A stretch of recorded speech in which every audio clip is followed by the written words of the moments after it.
Insecurities. We all have them. Little bits about ourselves that make us feel other or less in society. Whether it's our appearance, the way we speak, or the fact we can't grow enough facial hair to seem remotely philosophical on the internet. It affects us all in different ways. But today, I'd like to speak a bit about hyperreality and how it's going to make insecurity worse in future generations.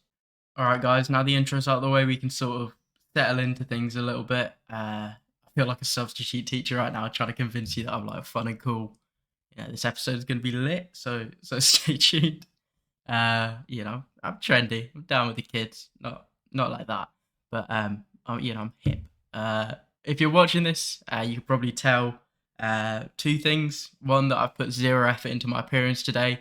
That's really to try and practice what I preach. And the second is you're probably over 16 since you're not on TikTok or YouTube Shorts, watching a little video with Subway Surfers underneath it.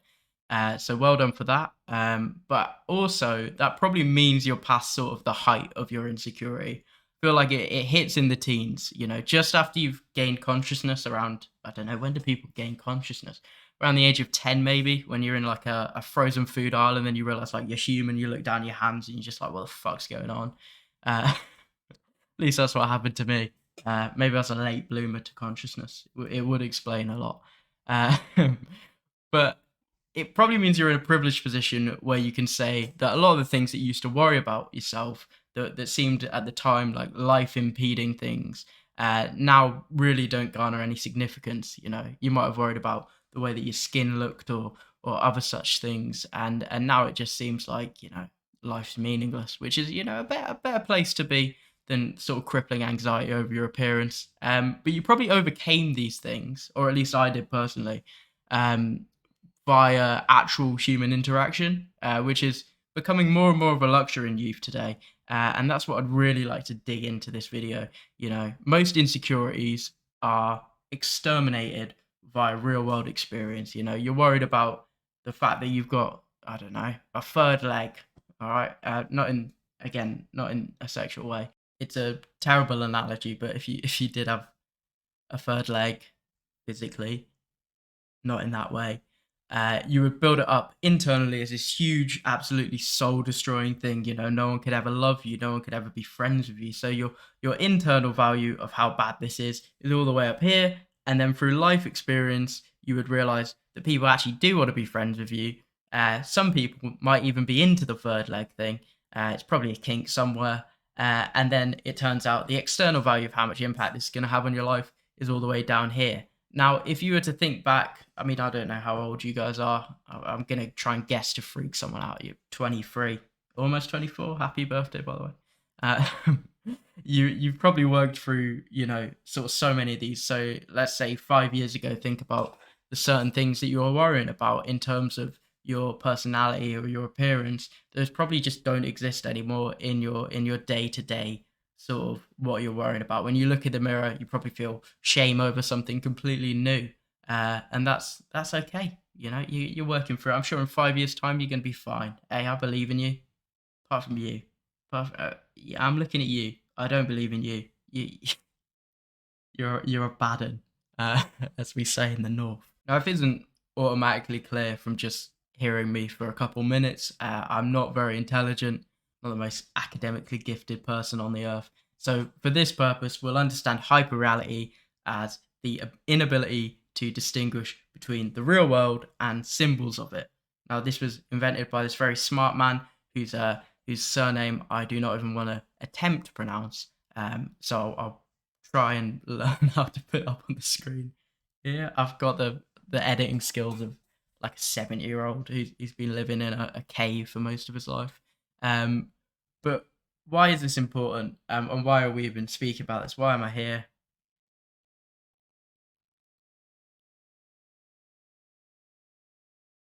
Sorry, guys, as you can probably tell from the lower lighting, I had to go and sort some things out internally.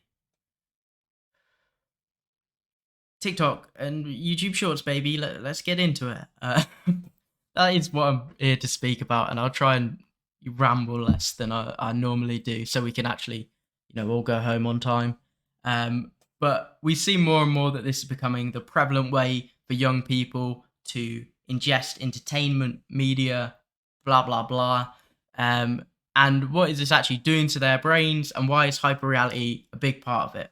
Well, you hear a lot about people saying, "I was born in the wrong generation, man." Well, I'm very happy with the generation that I was born into, like early Zoomer culture. So like I had like Bionicles and like the internet, but I did not grow up with any sort of unlimited internet access, you know.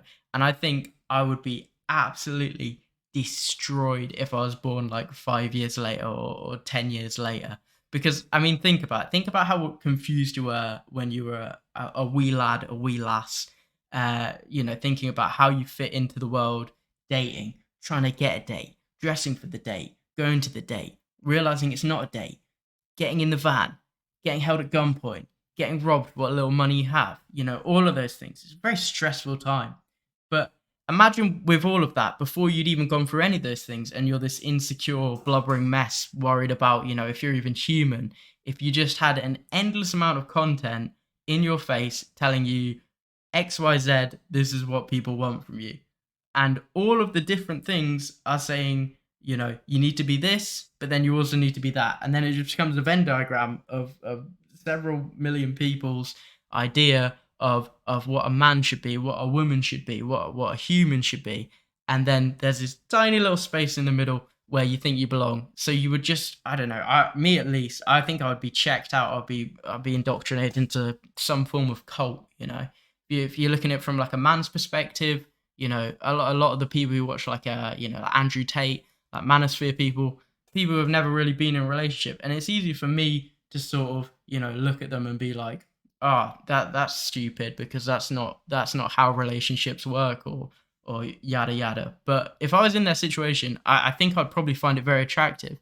So, you know, if you're pumped endlessly at such a vulnerable time with all of these things that you have to be, you know, even if you don't directly acknowledge it, your subconscious is going to take it on, and you're going to be in that hyper reality state of, I'm consuming all of this media, which is what's hyper reality again? It's the difference between life and symbols of it. So a video designed to get clicks, whether it's an act, whether it's just meant to make money by saying the most outrageous thing possible, is a symbol of real world, but you still take it on board subconsciously when you're bombarded with it. And it's the same for things with like with, I don't know, with anything really. If you're at such a young age, you would think, you know, if your only experience of women was Miami girls getting interviewed outside of a club, you would think you have to be XYZ, and you would just sort of check out, or you would go into this period of sort of hibernation where you'd be like, oh, well, girls don't want me, so why even try? And then you don't have those real life experiences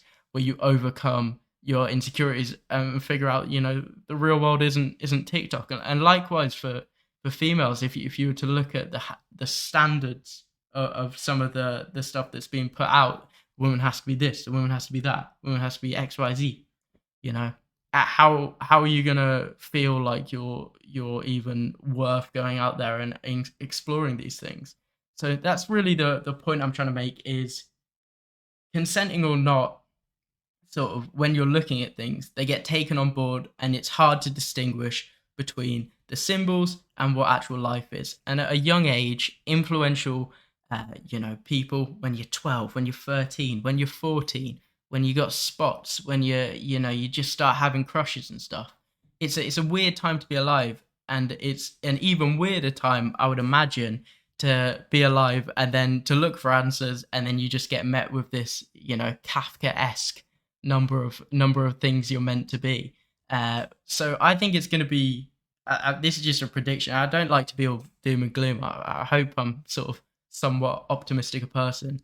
But if this continues to go on, sort of unfiltered, I think generationally anxieties and insecurities are going to become more and more worse, because people are just going to shut off. They're not even going to try and go for things. So they're not going to confront their insecurities in real life, see that online is not the real world.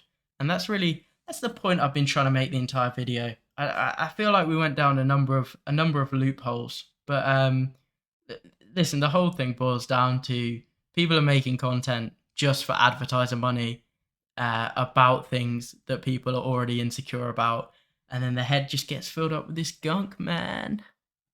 like a a surfer. But big shout out to my 2 subscribers. This was a pretty. I'm not gonna lie. This this didn't go anything like I was planning on it to go. But I hope you can take away some message, which is go outside, touch grass. If you're insecure about something, it's probably not a big deal. You're just being you're taking the easy option, which is comfort, because that is sort of what it all boils down to. Is you can extrapolate an insecurity because you're scared to find out if it's true or not. Just go and find out if it's true or not. It's probably not going to be true. You're all right. But shout out to my 2 subscribers from my first video. Much love to both of you. I hope I'll make a sort of actually informative video next time. I'm even thinking about doing something about Diogenes. If you know who he is, feel free to comment if you'd like to see that. Feel free to comment if you if you just don't like me. I'll challenge you to Mortal Kombat. I will not in real life the game Mortal Kombat 7.